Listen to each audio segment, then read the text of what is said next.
What is going on? It is Nate the Game Guy coming back with another video, and today I want to talk to you guys about problems when owning and collecting for the PlayStation 4. Now, the PS4 is definitely an awesome console to collect for, especially if you are a collector on a budget, with the great titles that come from the PS4's library. However, when it comes to the PS4, not everything is all sunshine and rainbows. While I'm definitely not going to be covering every single issue right here in this video about the PS4, I'm definitely going to be covering some of the more common issues that I can think of when it comes to collecting and owning the PS4. So without further ado, let's dive right into this video subject and take a look at what exactly some of these problems are when it comes to collecting and owning the PlayStation 4 right after the intro.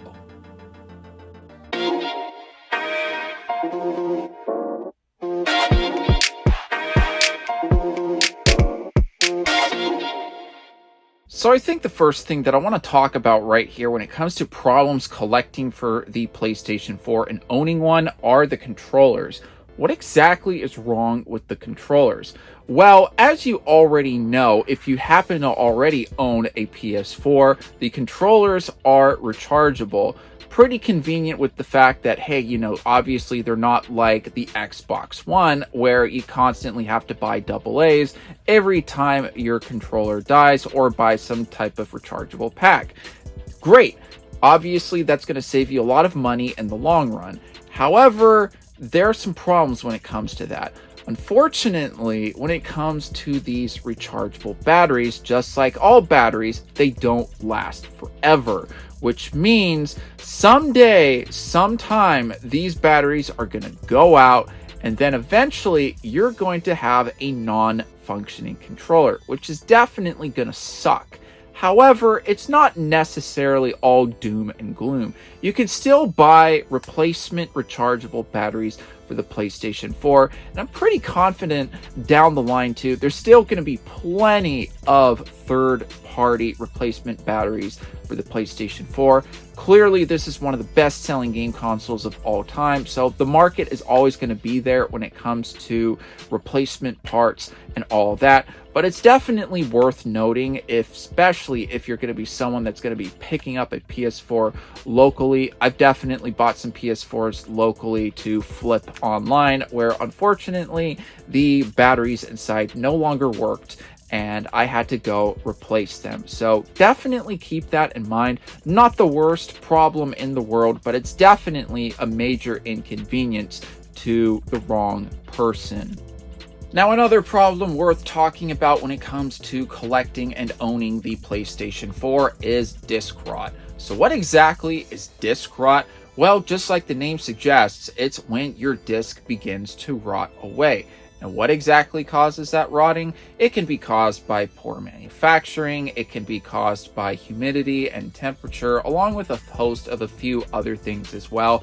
I'm not going to cover every single detail about disc rot right here in this video, because I got another one that you can check out right here if you're really curious about what exactly disc rot is. Unfortunately, it affects all disc-based media, whether it is DVD, Blu-ray.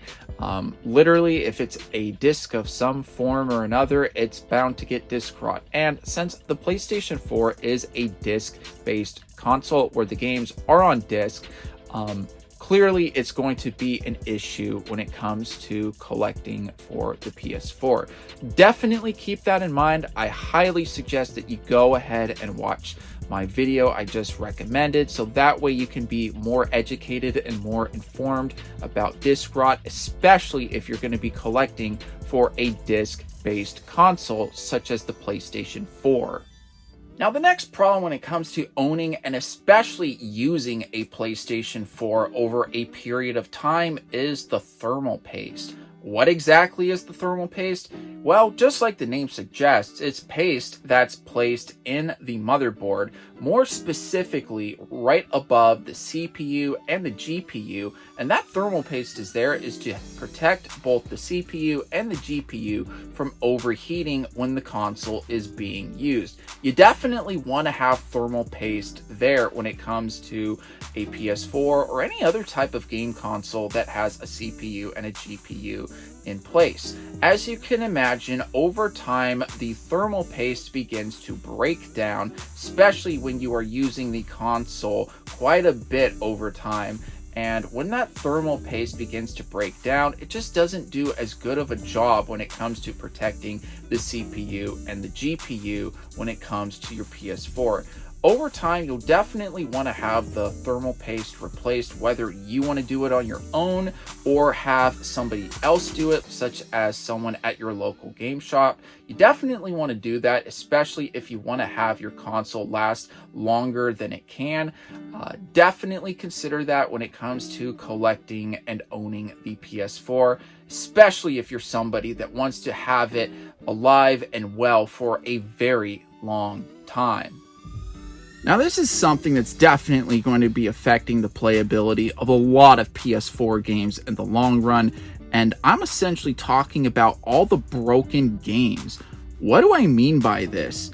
Well, essentially, if you may or may not remember, back during the 8th generation of gaming, a lot of games, and especially now, a lot of games come out unfinished, broken, and just not really working, whether it's glitches in a certain level or certain designs or whatever the case may be.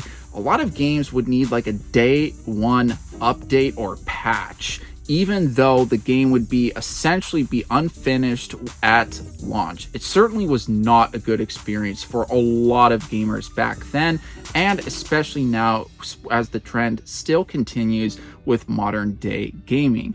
And unfortunately, when it comes to the long run and usage of the PS4, it's essentially going to be one day the servers are going to have the plug pulled on the PS4.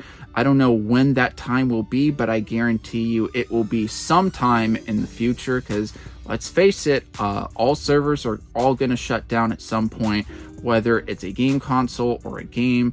And of course, when the servers shut down, how many of those games are going to be playable when, you don't have the access to some of those updates you need in order to make the game less glitchy?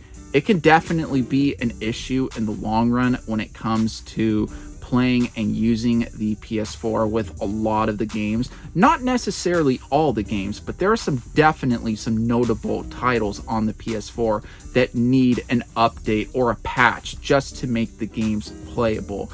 Definitely keep that in mind when it comes to collecting and owning the PS4, because believe me, it will definitely affect the PS4 in the long run. Now, going back to the controllers one more time, I am talking about the analog sticks. What exactly is wrong with the analog sticks? Well, sometimes when I've shopped for different PS4 consoles or controllers, I've noticed that sometimes these analog sticks are very sticky, like on the surface. This has been a problem even since like the PS1 with some of their controllers.